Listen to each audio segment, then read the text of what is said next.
Hello tout le monde, alors je suis heureuse de vous retrouver aujourd'hui pour vous parler de la carte numéro 9 qui est le roi de Houx, donc qui correspond à l'ermite dans le tarot de Marseille. Donc aujourd'hui c'est une période d'introspection. On va se demander quelle est ma recherche intérieure ici. Donc bien sûr je vous rappelle que c'est un tirage général, donc écoutez cette guidance par rapport à votre situation actuelle, ce que vous traversez en ce moment.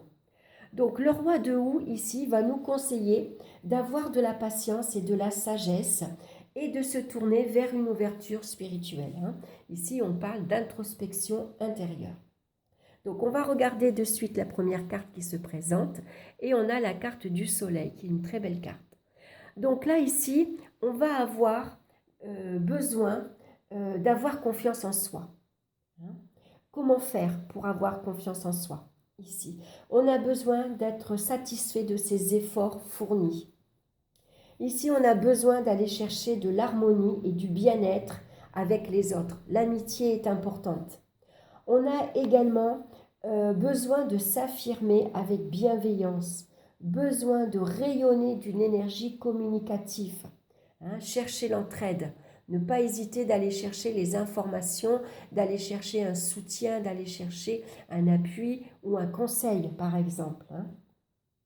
Besoin également de clarifier une situation ou une relation.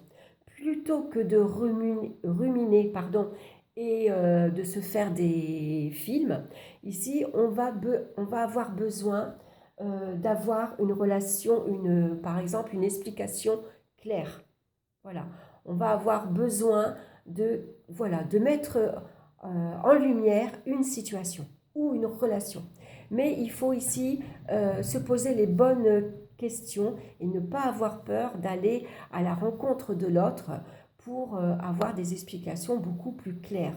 On a besoin de mettre en lumière ici ou une relation ou une situation. Donc on va regarder la carte suivante et nous retrouvons ici le 8 d'Atami.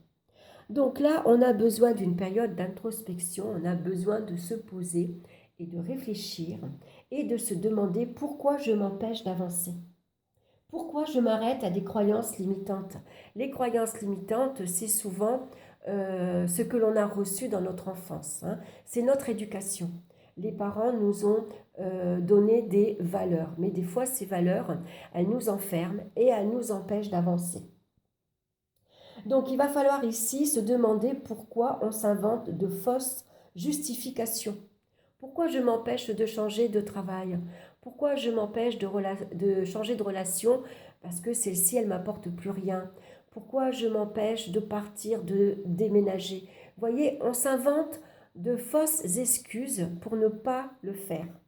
On voit ici qu'elle a un bandeau sur les yeux, elle a les mains liées. C'est pour ne pas voir. On s'empêche de voir une situation, quelque chose qui ne nous convient pas. Donc pourquoi on se bloque?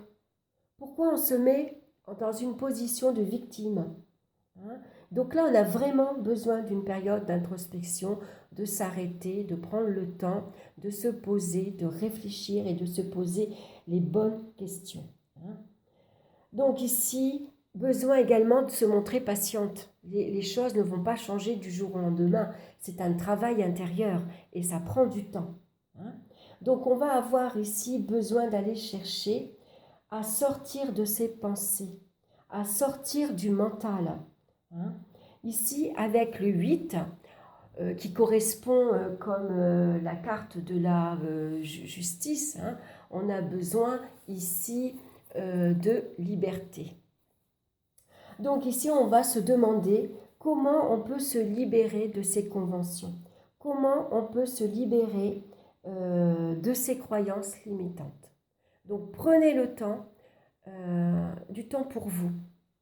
Voilà, regardez par rapport à votre situation, par rapport à votre relation. Pourquoi pas ne l'écrire sur un papier?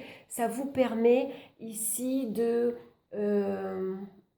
clarifier votre mental. Vous voyez, avec le 8, on a besoin de poser le pour et le contre. Donc voyez ce que vous avez envie et voyez ce qui vous empêche d'avancer. Voilà, mettez tout ça au clair. Voilà, posez-vous les bonnes questions. Voilà, j'espère que cette guidance vous aura parlé, qu'elle vous aura éclairé. En tout cas, n'hésitez pas à me laisser vos commentaires. Merci pour votre écoute. Et puis, on se retrouve demain donc avec la carte numéro 10 qui correspond à la roue de fortune. Donc, demain, on abordera un nouveau cycle. Voilà, je vous souhaite une excellente journée. Je vous embrasse tous bien fort. Et puis, je vous dis donc à demain. Bye bye.